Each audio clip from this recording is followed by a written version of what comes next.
When we speak of Africa as a country, it doesn't mean that we are trying to discount the historical nuances of our individual countries.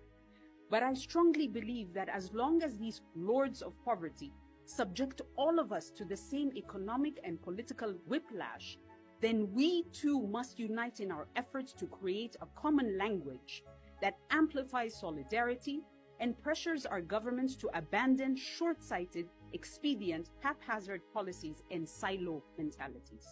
Instead, we must push for a unified bargaining power. Just as they are united against us, our countries must be united as we aim to meet our African aspirations.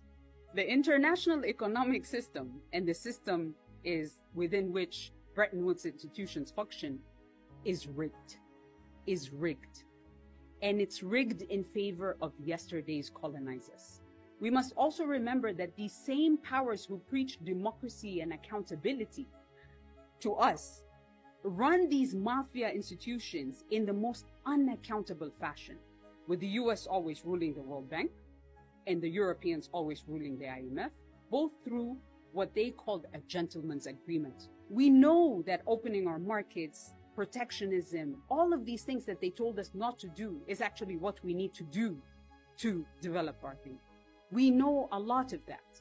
We know that before we even invite them to our countries, we must have a bulletproof, long-term national development strategies that we have offered. Development strategies that aim to empower every section of society, beginning with the most marginalized. We know this and much more. And yet we continue to enact development policies handed to us by these lords of poverty and give us the same results over and over again. What is wrong with us?